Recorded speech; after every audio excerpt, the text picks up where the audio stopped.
Minister T.G. Bharat stated that the constitution written by Dr. B.R. Ambedkar guaranteed equal rights to all the citizens. Celebrations for Ambedkar's 134th birth anniversary was held grandly in Kurnool. Minister Bharat, MP Basipatti Nagraju and Collector Ranjit Basha were reported to have paid floral tributes at Ambedkar statue at the old bus stand. Bharat criticized the previous government for violating constitutional principles over the past 5 years, adding that constitutional governance had been restored under the current coalition. MP Nagaraju also expressed gratitude to the constitution, stating it made his parliamentary journey possible.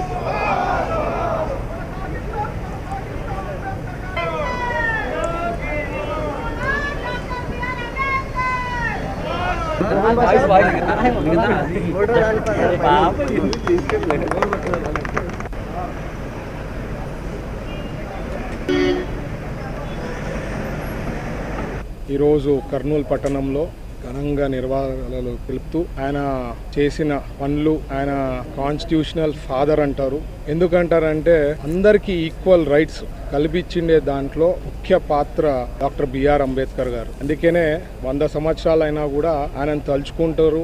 ఆయన విధానాలు కాన్స్టిట్యూషన్లో ఏమన్నా అంటే అన్నేళ్ల కిందటే 1947 తర్వాత independence వచ్చిందా constitution మనకు వచ్చిన తర్వాత ఇంకా తలుచుకుంటున్నామంటే, ఇంకా ఫాలో అవుతున్నామంటే ఆయన విజన్ అప్పుడులోనే ఆలోచన ఎంత బాగుండేది అంటే ప్రతి ఒక్కరి దగ్గర కూడా కనుక్కోవడము, విధానాలు కూడా అందరికి ఈక్వల్గా ఉండాలా, లేదంటే ప్రాబ్లం అవుతుంది అని చెప్పి ఉద్దేశంతో ఈరోజు ఆ కాన్స్టిట్యూషన్ ఫాదర్ని గొప్పగా తలుచుకోవడము. మన పార్టీ ఎన్డీఏ ప్రభుత్వం మన ఆంధ్రప్రదేశ్లో వచ్చిన తర్వాత కాన్స్టిట్యూషన్ ఏదైతే ఇంప్లిమెంట్ చేస్తున్నారో చాలా వరకు ఇక్కడ ఇంప్లిమెంట్ అవుతాం. లాస్ట్ 5 ఏళ్ళలో తుంగలో తొక్కేసినారు కాన్స్టిట్యూషన్ని. బట్ మనం అధికారంలో వచ్చిన తర్వాత కాన్స్టిట్యూషన్ని బాగా ఫాలో అవుతూ ఇంకా ఎక్కడైనా ఉంటే అవన్నీ కరెక్ట్ చేసుకుంటూ ముందుకు సాగుతున్నాము. ఈరోజు కర్నూలు పట్టణంలో ఘనంగా నిర్వహణలు తెలుపుతూ ఆయన చేసిన పనులు, ఆయన కాన్స్టిట్యూషనల్ ఫాదర్ అంటారు.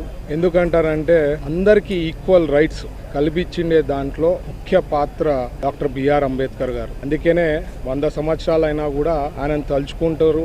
ఆయన విధానాలు కాన్స్టిట్యూషన్లో ఏమన్నా అంటే అన్నేళ్ల కిందటే 1947 తర్వాత ఇండిపెండెన్స్ వచ్చిందా కాన్స్టిట్యూషన్ మనకు వచ్చిన తర్వాత ఇంకా తలుచుకుంటున్నామంటే, ఇంకా ఫాలో అవుతున్నామంటే ఆయన విజన్ అప్పుడులోనే ఆలోచన ఎంత బాగుండేది అంటే ప్రతి ఒక్కరి దగ్గర కూడా కనుక్కోవడము, విధానాలు కూడా అందరికి ఈక్వల్గా ఉండాలా, లేదంటే ప్రాబ్లం అవుతుంది అని చెప్పి ఉద్దేశంతో ఈరోజు ఆ కాన్స్టిట్యూషన్ ఫాదర్ని గొప్పగా తలుచుకోవడము. మన పార్టీ ఎన్డీఏ ప్రభుత్వం మన ఆంధ్రప్రదేశ్లో వచ్చిన తర్వాత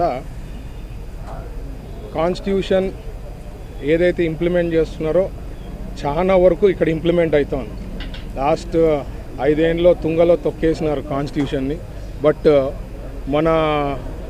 మనం అధికారంలో వచ్చిన తర్వాత కాన్స్టిట్యూషన్ని బాగా ఫాలో అవుతూ ఇంకా ఎక్కడైనా ఉంటే అవన్నీ కరెక్ట్ చేసుకుంటూ ముందుకు సాగుతున్నాము. ఈరోజు కర్నూలు పట్టణంలో ఘనంగా నిర్వహణలు తెలుపుతూ ఆయన చేసిన పనులు, ఆయన కాన్స్టిట్యూషనల్ ఫాదర్ అంటారు. ఎందుకంటారంటే అందరికీ ఈక్వల్ రైట్స్ కల్పించిండే దాంట్లో ముఖ్య పాత్ర బిఆర్ అంబేద్కర్ గారు ఏ సంకల్పంతో రాజ్యాంగ పీఠికని ఆ రోజు రాశారో అందులో భాగంగా మాలాంటి సామాన్యులు కూడా బడుగు బలహీన వర్గాలకు చెందినటువంటి మాలాంటి వాళ్ళమంతా ఈరోజు రాజకీయంగా చైతన్యమై చట్టసభల్లో అడుగుపెట్టి ప్రజల గొంతుకను మేము వినిపిస్తున్నాం. అంటే కేవలం అది బిఆర్ అంబేద్కర్ గారు ఏ ఆశయంతో అయితే ఆ రోజు రాజ్యాంగం రాశారో అందులో భాగమని చెప్పేసి నేను సగర్వంగా చెప్పుకుంటున్నాను. కాబట్టి మాలాంటి సామాన్యులే కాక దేశ ప్రజలంతా సుభిక్షంగా ఉండాలంటే ఈ రాజ్యాంగంలో ఉండే ప్రతి అంశాన్ని వాళ్ళు గౌరవించుకుంటూ ఆ హక్కుల్ని పొందుతూ సమాజ స్థాపన లక్ష్యంగానే, ఎందుకంటే ఈ సంవత్సరం అంతా నరేంద్ర మోదీ గారు కూడా రాజ్యాంగ వారోత్సవాలని చెప్పేసి సంవత్సరం అంతా పాటించాలని చెప్పేసి పార్లమెంట్లో చెప్పడం జరిగింది. అంటే ఆ రాజ్యాంగం యొక్క గొప్పతనం అది. ఆయన రాసినటువంటి ఆ రాజ్యాంగం మీద ఎంత భరోసాతో ఈరోజు ఆ రాజ్యాంగ వారోత్సవాలు జరుపుతుందంటే అది చాలా మనకంతా గర్వంగా ఉంది. అందులో భాగంగా ఈరోజు ఆ బిఆర్ అంబేద్కర్ గారి యొక్క ఆశయాలను మనమంతా కొనసాగిస్తూ రాబోయే రోజుల్లో బడుగు బలహీన వర్గాలైతేనేమి ప్రతి ఒక్కరూ ఆ రాజ్యాంగాన్ని ఉండేటువంటి ఫలాలను ఆస్వాదిస్తూ మనం ఎదగాలని చెప్పేసి కోరుకుంటాం. బిఆర్ అంబేద్కర్ గారు ఏ సంకల్పం అయితే రాజ్యాంగ పీఠికని ఆ రోజు రాశారో అందులో భాగంగా మాలాంటి సామాన్యులు కూడా బడుగు బలహీన వర్గాలకు చెందినటువంటి మాలాంటి వాళ్ళమంతా ఈరోజు రాజకీయంగా చైతన్యమై చట్టసభల్లో అడుగుపెట్టి ప్రజల గొంతుకను మేము వినిపిస్తున్నాం. అంటే కేవలం అది బిఆర్ అంబేద్కర్ గారు ఏ ఆశయంతో అయితే ఆ రోజు రాజ్యాంగం రాశారో అందులో భాగమని చెప్పేసి నేను సగర్వంగా చెప్పుకుంటున్నాను. కాబట్టి మాలాంటి సామాన్యులే కాక దేశ ప్రజలంతా సుభిక్షంగా ఉండాలంటే ఈ రాజ్యాంగంలో ఉండే ప్రతి అంశాన్ని వాళ్ళు. Well, those were the latest updates in Regional Bulletin. Keep watching CVR News English. This